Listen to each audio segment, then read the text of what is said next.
Okay. Good morning, everyone. This is Dynamic Dialogue on May 19th. Welcome. Today we are going to talk about the new normal as it pertains to supply chain. So thank you everyone for coming. And those of you who are watching the recording, thanks for doing that.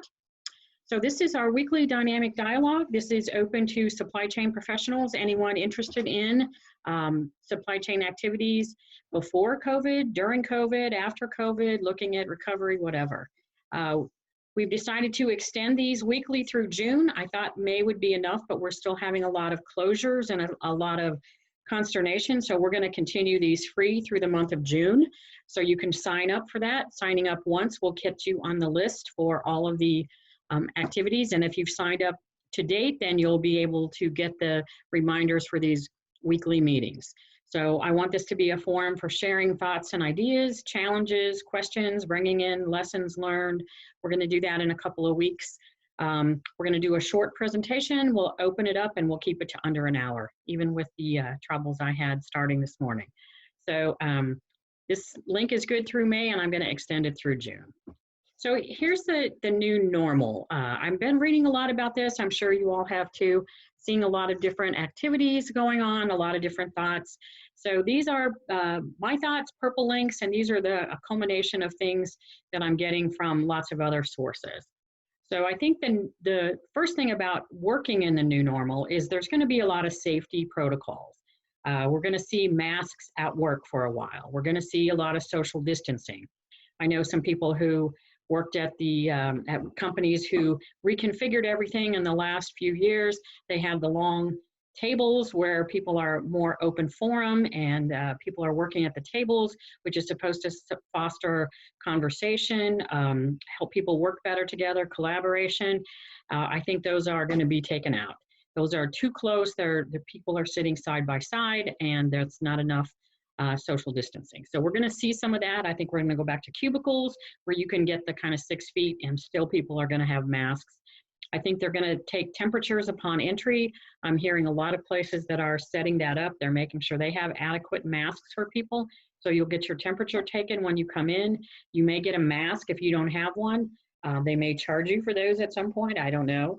I'm also seeing wristbands where once you get your temperature taken and you get cleared for the day for the 24 hours or so, you'll get a wristband or you'll get a sticker, a badge kind of thing, and that will allow you free reign of the facility or wherever you're supposed to be.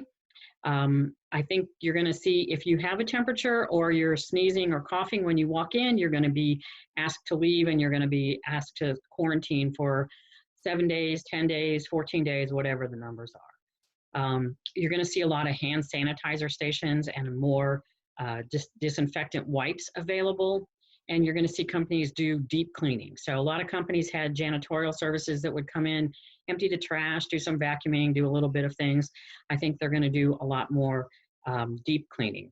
My husband ran into the owner of our gym at the grocery store, of all places, and he said he bought a machine that actually sprays into the air disinfectant, and it takes a while to cover a certain amount of square feet, cubic feet, and then it dries and you have to shut down everything for a couple hours and then it comes back. And so he's prepared to do that every night and maybe even during the day, shut down for a couple of hours. So open in the morning, after he's done that, open up, shut down maybe at noonish for a couple hours, disinfect again, and then open back up for an afternoon. He's not sure what he's going to do yet, but that's part of it. So that deep cleaning routines, I think you're going to see a lot of companies adopt those in a lot of different ways. I think we're also going to see more flexibility. A lot of people working from home. Some people are going stir crazy, want to get out, miss the camaraderie of work. Some people are loving it, but I think you're going to see more tolerance from companies to people working from home. Maybe not full time, but for periods of time. One, that helps the social distancing. Two, that is going to help people work more productively. So you're going to see more tolerance on that.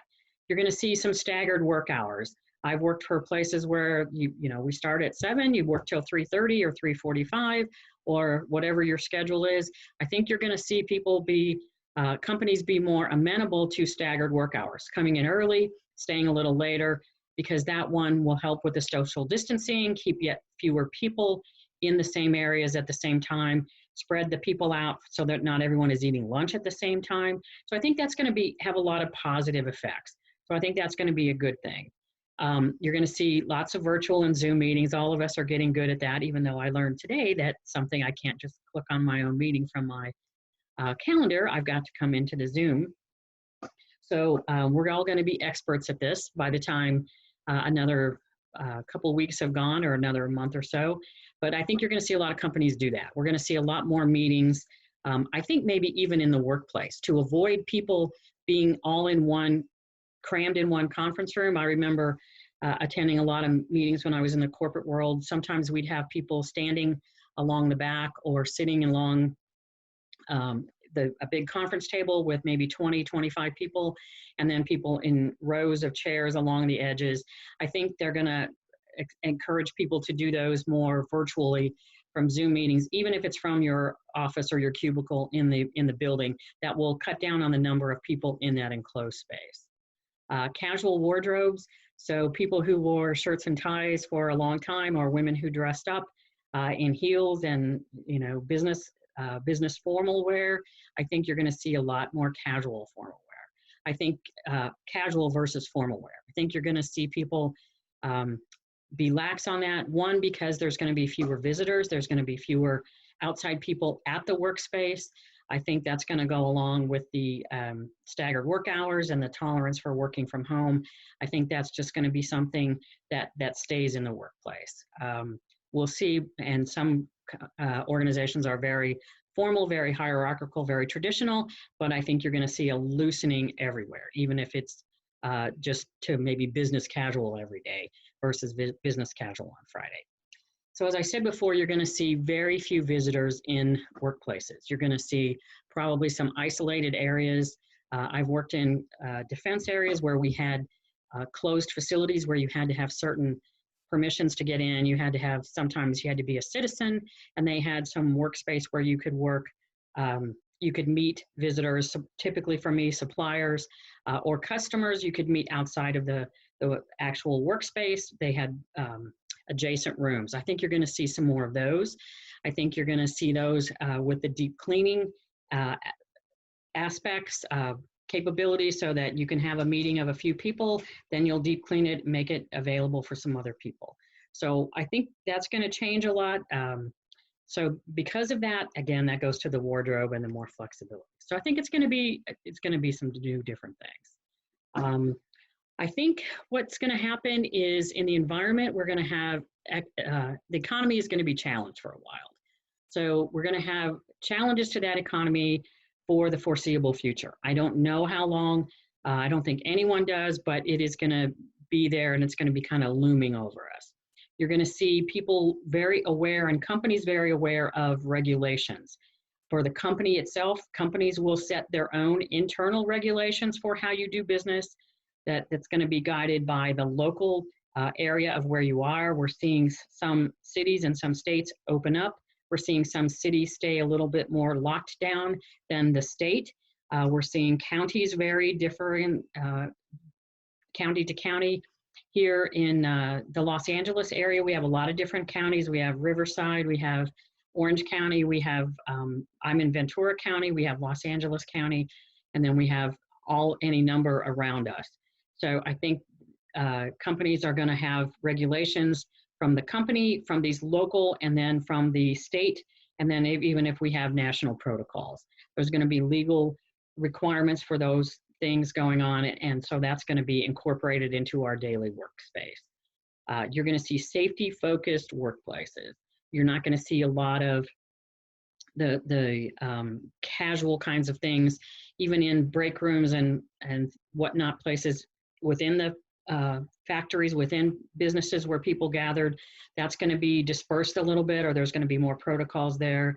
And then for things like in our personal lives, concerts, sports events, beaches, any kind of activity that you had before with large groups, I think you're going to see different types of approaches to that.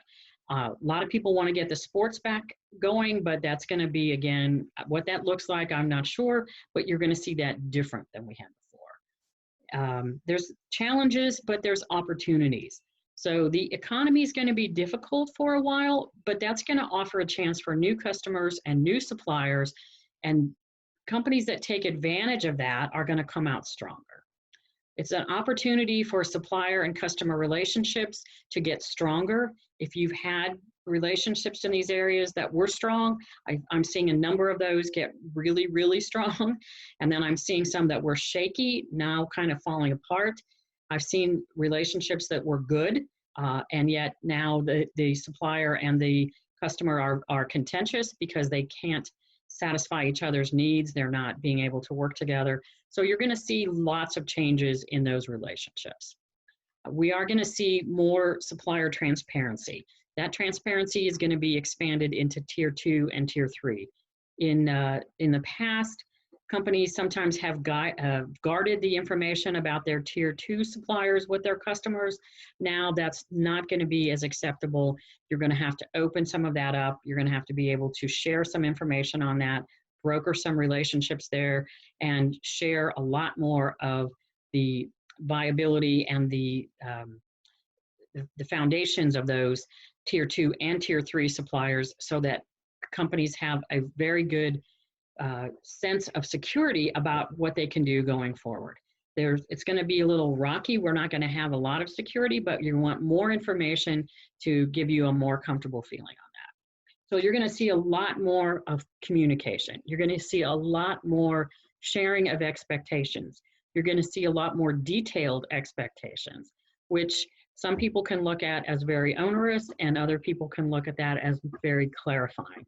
So I prefer to think about that as an opportunity to clarify, get on the same page, build those relationships, and come out stronger than we were 6 months ago. The role of supply chain in this is very, very critical. Supply chain is the whole conduit of supplier management. So all of the angst and all of the fretting over supply chains, that's square on the shoulders of the supply chain people, the supply chain personnel. So supply chain, particularly purchasing, has always been the owner of the supplier relationships, but now you're going to see that take a much stronger role. So getting a seat at the table, there's a lot of companies in the last couple of years who created CPOs, where chief purchasing officers, to get a seat at the table with the CEOs, the CFOs, the CIOs, that C-suite. I think now you're going to see that that is a mandatory thing, that is not a luxury. So that's the old Spider-Man, with great power comes great responsibility. I think supply chain is going to take that on everywhere. So there's going to be a lot more power, but a lot more responsibility for what happens with the company. This is going to be a very strong leadership requirement, but it's going to be a different kind of leadership, as we've spoken about in previous webinars. There's a lot of expectations on these people, supply chain people, from the other executives, from the finance department, from the marketing department, from the information systems departments, and from the CEOs, and from the board of directors. So this is a very high responsibility position. It's going to require out-of-box thinking. It's going to require some innovative approaches. It requires a lot of different ways of doing things to move forward and keep companies successful. Is that a challenge? Absolutely, but it's also a huge opportunity. I think the first thing you're going to see is people look at the structure or the architecture of their supply chains. They're reevaluating their current supply chains. Is this working? What's happened? What's worked well? What hasn't worked? And what do I do going forward? One of the things that you're hearing a lot of companies already looking at is the global footprint. Where are my suppliers by continent, by country? We have the Asia. We started the COVID in the Asia area. That's where the areas first hit. You're seeing companies look at what they have going on, not only in China, but in Asia in general, because it's been in Singapore, Malaysia, Japan, Taiwan, everywhere in Asia.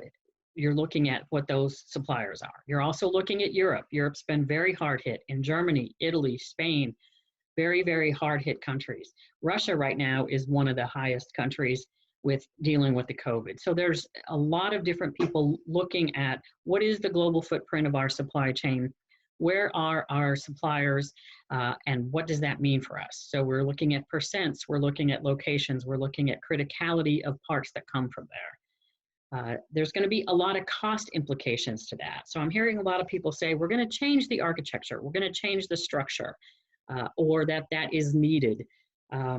One thing that happens, cost implications, obviously purchase price. You're paying X amount now. If you move that to a different location, will that purchase price change?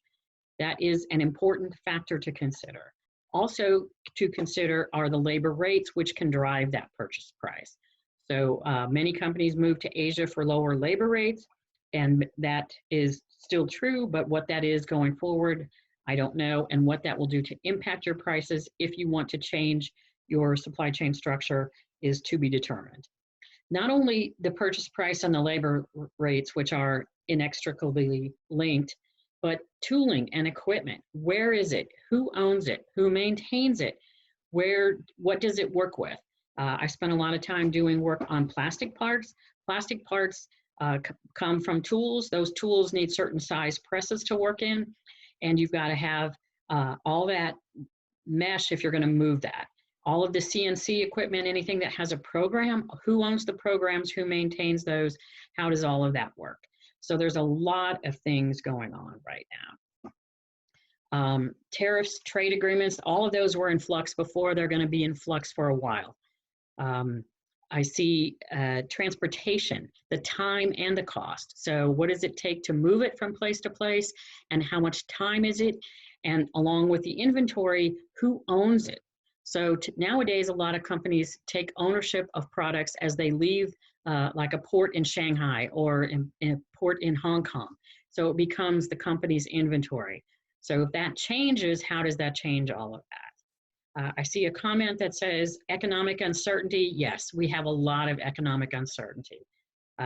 Suppliers and customers are holding onto their money, they're holding onto their inventories. They're trying to make sure they can manage their own cash flows, which means they're negotiating different payment terms. They're negotiating like down payments. They want to extend their payment terms. Companies want to pay their suppliers less, take longer to pay them. So everyone is doing this, and sometimes this violates contracts. Sometimes it's huge violation, and other times it's maybe a little soft.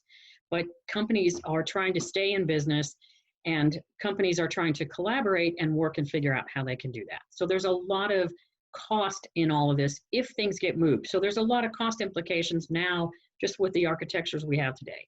If we're going to move things around, it's going to get even more complicated. So not only do you want to look at where your suppliers are located, but you want to look at where your customers are located.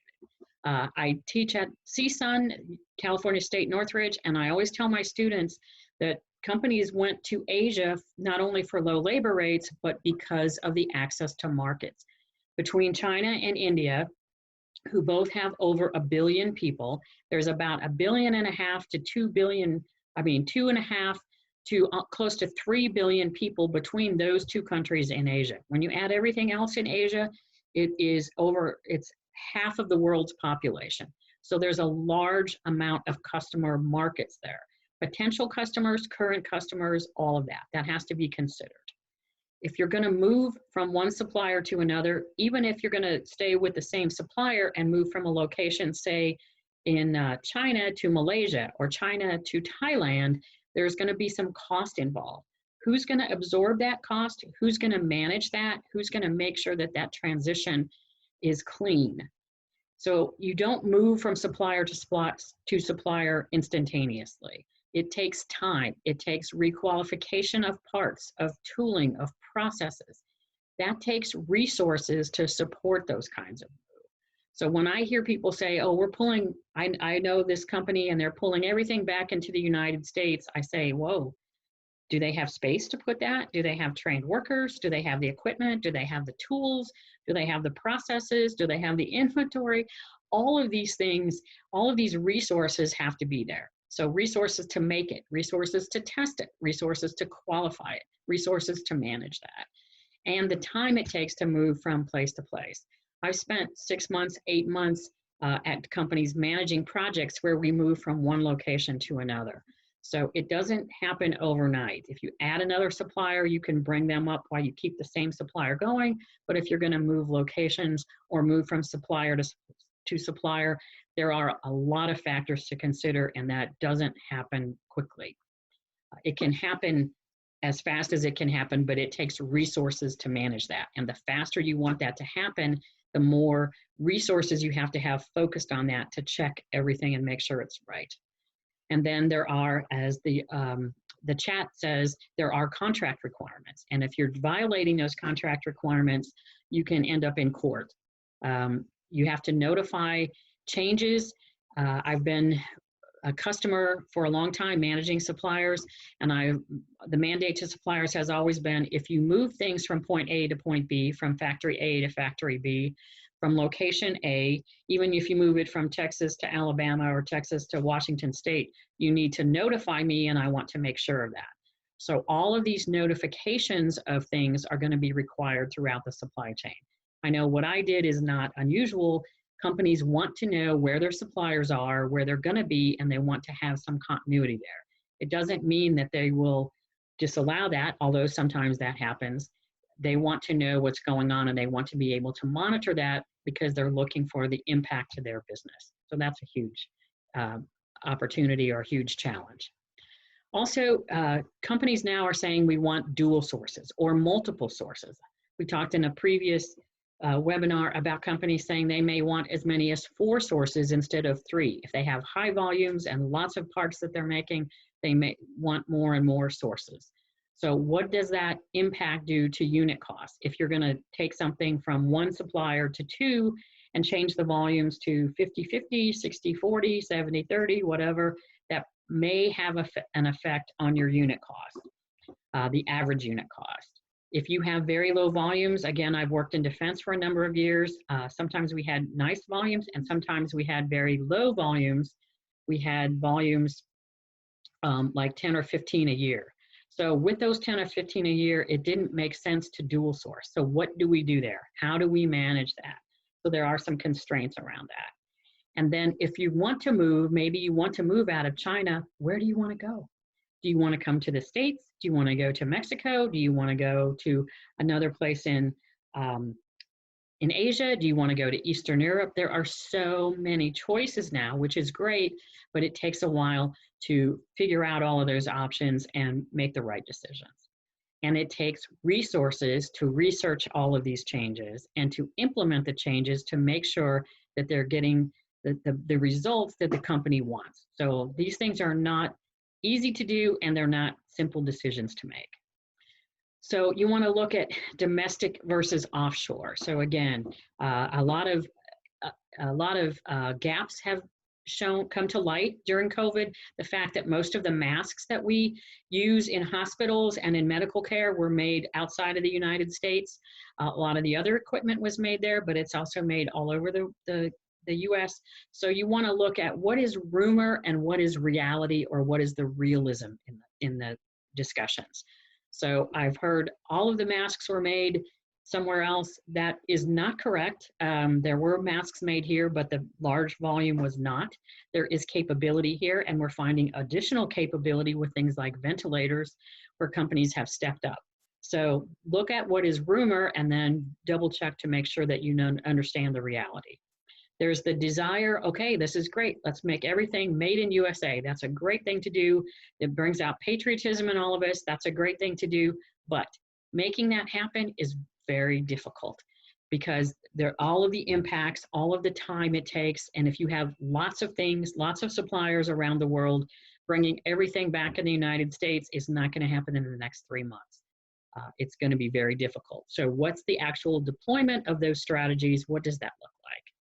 What is the necessity versus the novelty? What do we have to do? How do we stay in business? Because while all of these changes in architecture are taking place, companies still have to stay functional. They have to stay in business. They have to stay making some kind of cash flow. Even if they're losing money for a while, they have to have the outlook of being able to return to profitability and get back to where the company is viable. So what's absolutely has to have happen, which is what we're going to keep doing, and then what is what I call a novelty. Oh, it'd be great to do that. Wouldn't it be fun to do this? Wouldn't it be nice if we could do this?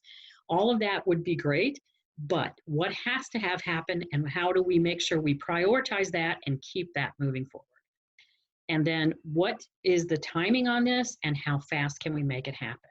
So the time is not now to change everything wholesale, because you probably don't have enough resources to do that. So in what time are we going to do things? How long does it take to do that? And when is the right time to do that? So time versus tempo. What companies need to do is to make deliberate strategic decisions about their architecture. That's going to be a lot more successful in the long run than just saying, oh, let's do this, let's change this, we don't like this, we got everything in China, let's get all of it out. Do you want to get 100% out, or do you want to get some key things out, or do you want to dual source some things, or? So many questions, and again, it takes some time and some resources to go research that and make sure that you make the right decisions for your business. So sourcing versus resourcing, companies, in spite of all of these things, there are new sources that need to be selected. There are projects that are moving forward. Sometimes they're new projects as a result of COVID. Sometimes they're ones that were delayed, but there's going to be sourcing decisions that have to be made, along with decisions around resourcing things. So this means companies now have to have a more intimate knowledge of their supply base than ever before. It's important to look at the data. Start with the data that you know, what you think is current, or what was current the last time you looked, maybe in the beginning of the year. Looking at your suppliers, that's a traditional thing for companies to do. So you have financial information. Look at how financially viable is that supplier. Maybe they were great in December, they may not be so great now. What is their stability and their stability outlook? Do they think they can be in business continually? Are they at some risk? Look at their cash flows and your cash flows with them. So again, payment terms. Are they asking now for some down payments to help them with cash flows? Particularly with small businesses, this can be a big issue. So if there's changes that need to be made, you need to be open and you need to work with your suppliers on that, but you also need to not put your company at greater risk trying to help a supplier. But there are lots of ways to help suppliers, not just by giving them money, paying them in advance, or making them having you at their mercy. You want to work collaboratively with them, broker some other deals with other companies, and help them stay viable through this. Businesses are changing. Companies are switching product mix. Companies are adding products. Companies have discontinued products, and you're going to see that continue. There's availability of resources. Many companies have furloughed people. During furloughs, some people are looking for different types of work. Some people are waiting patiently to go back. Some people have been laid off and will not be going back to those companies. So what are the resources that are available to you within your company? What was available? What still is available? What are the changes there? Some companies have created tiger forces or tiger teams to do different things. Maybe some of the resources that you had before are now associated with those teams, and that may continue for a while. So you have to evaluate resources. Look at capabilities of your suppliers. What kinds of capabilities? Where are they located? And what's their available capacity? So you may have suppliers, again, that were located in China. They may have similar capabilities in other parts of the world. Do you want to stay with that supplier? Then investigate their other locations. And then you have to check on their capacity. And this is going to be a time, because suppliers have been hit by the financial economy too, and they're going to say, yeah, bring me the business, I can take the business somewhere else. But you want to make sure that they have the capacity in those other alternate locations, because they may overcommit, and then if they underdeliver to you, you're going to be the one that pays for that. So it's important to look at the supplier's performance. What did they do before COVID? What were they doing the last half of last year? What have they done since the February, March, April timeframe, and now halfway through May? So at some point, you want to start to assess and compare the performance, what they did before, what they're doing now, and then as we get into recovery, how are they doing then? So you want to look at changes in the performance on all aspects, quality, delivery, cost, but you also want to look at responsiveness. You also want to look at technology. Have they had some of their equipment or their technical capabilities allocated to other projects, other products, other teams, or whatever?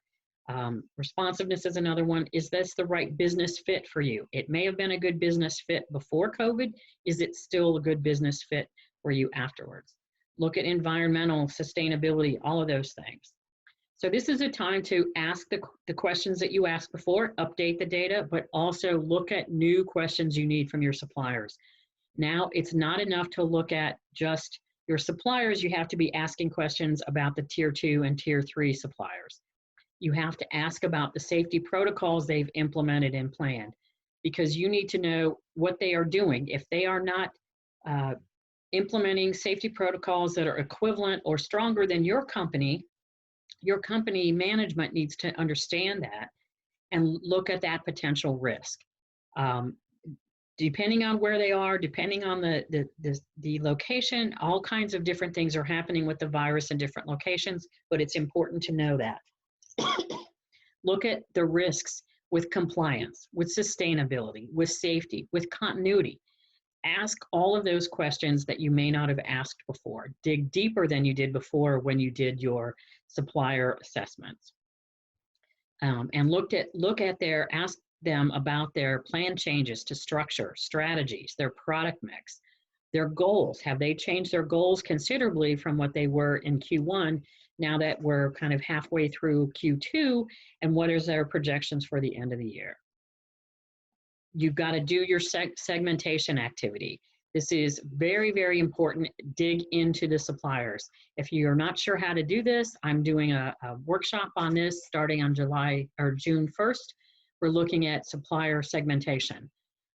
Which suppliers are strategic or critical by parts, by products, by the supplier themselves because of the technology that they have. And what is that going to look like after COVID? So you want to look at what it is now, this minute. You can look at what it was 6 months ago or last year, but it's really important to look at now and what you're going to need in 60 days, 90 days, 6 months, and a year.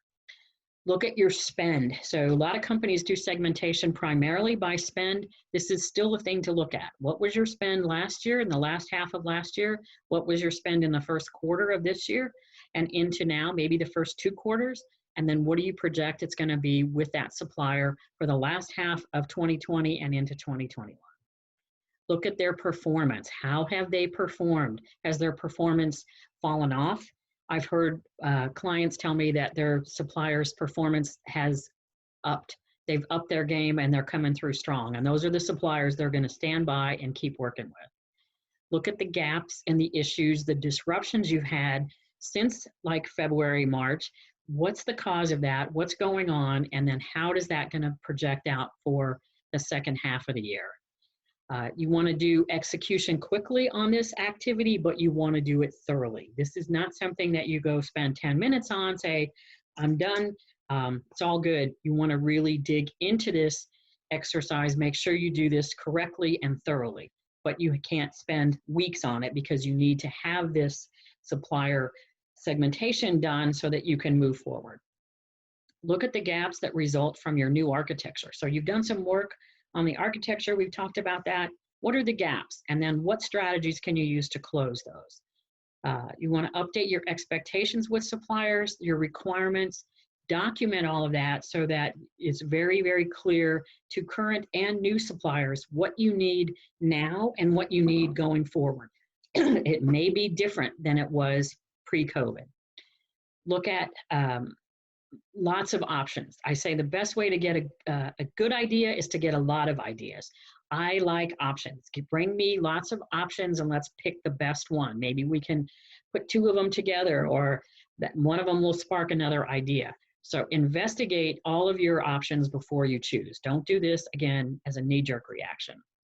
Development improvement plans with the suppliers that are existing and that you expect to continue with. You want to make sure that they are positioned to help you going forward. So if they need improvement plans, put them together, work them out, get those installed and get those implemented and get people working towards those new goals. Install visibility tools so that you can see what you need to see throughout the supply base. Make sure you've got metrics in place to track the progress that you make. For supplier management, communication, communication, communication. Keep those lines of communication open. Include the key stakeholders, your colleagues in engineering, in quality, in finance, for sure in finance, about the accounts payable and all of those kinds of things. And also with marketing, with production, make sure that you're all talking about what's going on, what's working, what's not. Make sure that communication includes listening. This is not a time for you to talk to everyone. You want to listen, you want to share openly, and you want to share not only internally, but with your critical and key suppliers. Make sure you've got that dialogue going back and forth all the time. Travel is another aspect. I believe in visiting suppliers regularly. I still believe in that. I think that's an important thing to do, but supplier visits now are going to have to change a little bit. You've got to have proper protocols. You probably will limit the attendees. Companies did that previously because of cost. Now they're going to be looking at lots of other factors about people flying or traveling in cars, especially long distances like to Asia, maybe to Europe, because of all the challenges. So you can use video conferences as necessary. Many companies used a lot of phone calls before. Now I'm seeing people say, hey, I like these Zoom calls. We can put 2 or 3 people on. It's a lot better than just a phone call. People aren't as concerned about letting somebody see their kitchen cabinets in the background, or their, for my case, my bare walls that I still haven't got much of my artwork on or whatever. So they're not as concerned about that. And there's all those virtual backgrounds that we can use, right? Look for innovative ways to talk to your suppliers and to do things instead of traveling. So there are companies that you can have as third parties that are local and go in and check out your suppliers.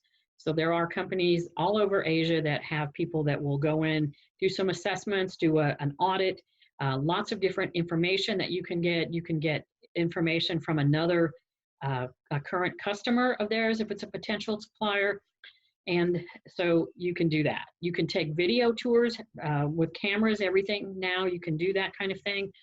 You can have real-time monitoring of processes, so you can actually get cameras, people looking at the calibration, at the validation of parts. First articles, not only can you get the reports, but you can actually see what they're doing on that CMM machine, or see the test going on that's happening there, so that you can have more confidence in just getting some data via an email.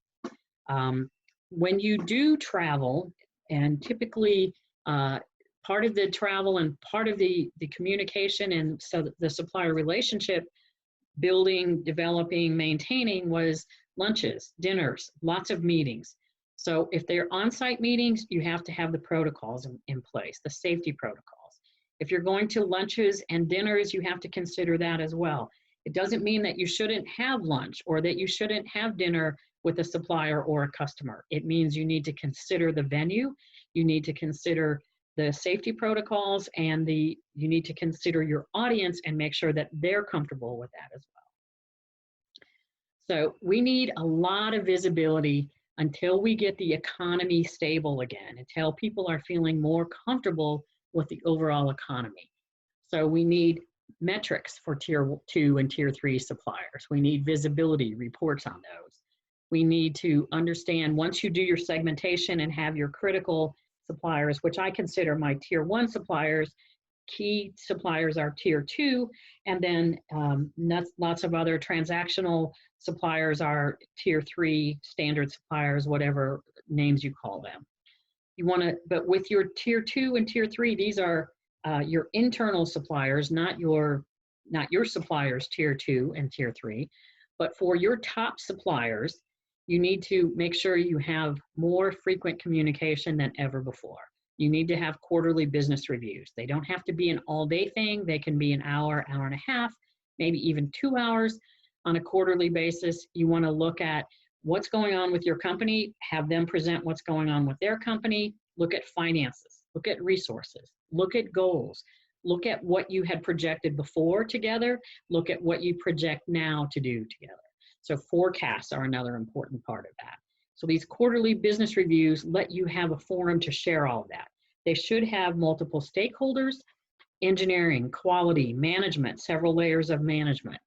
You want to look at how their performance is, give them feedback on their performance during the COVID, prior to that, and then what they expect. Let them present to you their perspective on how their performance is gone. Let them ask them to review you as a customer and tell you how you're doing as a customer. Are you giving them what they need, and are they satisfied? So this is going to require different staff skills in some cases. It's going to require people honing those skills. So we need new approaches to do this kind of supplier management. If you haven't done relationship management programs, there's no better time than now to do that. Same thing with supplier risk programs. If you don't have those implemented, this is the time to go do that. Look at the suppliers who have delivered and make sure you have rewards for them. And if they're not delivering, see if you can develop them. And if you can't, then you're going to have to look for alternatives. So look at the skills your people have in order to be able to do that. If they're going to need more innovation, you're going to need more collaboration across the board. You've got to identify the gaps. And with those gaps identified, how are you going to go fill those? So in my mind, the new normal is all about risk management. Supplier risk management is going to be a key activity for the next 2 years. Not just supplier management, getting the parts that you need, managing the quality and the cost and the delivery, but really assessing the risks for that. And my estimation is 2 years, because that's going to take into account, as it may not be that long, and that would be great, but I would say set yourself up right now to do that at least through the end of 2021. So you're going to have to continually assess your suppliers, both the ones that you had before COVID and the ones you are getting now during COVID, and the ones that you will get new in the next 6 to 12 months. You're going to have mitigation plans in place. Look at the impact of the potential impact from these risks that you identify. Look at what you need to do to be successful. Make sure you've got the skill sets in your organization to handle this. And don't be afraid to ask for help. Again, supply chain now is at the forefront, and people recognize across the globe that people in supply chain are going to be critical to making businesses successful and continuing to be successful. So if you don't have the skills that you need, see if there are places internal to your company where you can get some expertise, get some assistance with some of these skills. You can train your incumbent personnel. There's lots of ways to train them. There's lots of training available online. There's lots of materials that you can access, any number of ways. You can hire these additional skills. And if you say, I can't hire, the justification in my mind is business continuity. If you want to continue to be in business, and if you want to exercise these activities that are going to come as a result of this, like changes to your architecture, changing to your structure, managing your suppliers differently, then that justification to do all of that is business continuity, and you need the proper resources, because your great strategies and plans aren't any good if there's nobody there to execute those. So the other thing I caution you on is to prepare for surprises, because there will be surprises both internally and externally. So prepare now, get the right mindset, get your skills, get your strategies, get your metrics so you can track performance. Collaboration with suppliers is going to be way more important than traditional negotiation. I think you're going to see a lot of different types of negotiation white papers and training sessions and blogs, and a lot of different aspects looking at more of a collaborative negotiation style than previously. And risk preparedness is fundamental to your company being able to continue to operate successfully. So get the resources that you need and position your supply chain. So my weekly Strive to Thrive, in this case, I found this, which I thought was very thought-provoking. In many cases, thinking that we are limited is itself a limiting factor. there is accumulating evidence that suggests that our thoughts are often capable of extending our cognitive and physical limits. And I like that. It came from your thoughts can release abilities beyond normal limits out of Scientific American. So this is a time where the new normal is going to be a lot of what we make of it, what we can do, what we do to continue moving forward. So our dynamic dialogue for next week, we're going to talk about collaboration, because I think that's so important, as a power for recovery. So who's going to define the collaboration? When are you going to launch things? How are you going to move forward in a collaborative manner? So if you're enjoying these, you can sign up for the June series, or since you've already signed up, you'll be automatically continued. Share this with your friends. This is fun for me to do, and I'm getting great feedback, so I'm going to continue those. You can enroll on the website. If you are interested in further discussion about any of these, you can do callwithjane.com. That will put you to my calendar, and you can set up a 30-minute call, which is free. I can talk about what Purple Link can do, and I can talk to you about what you're doing and see if there's a way to work together.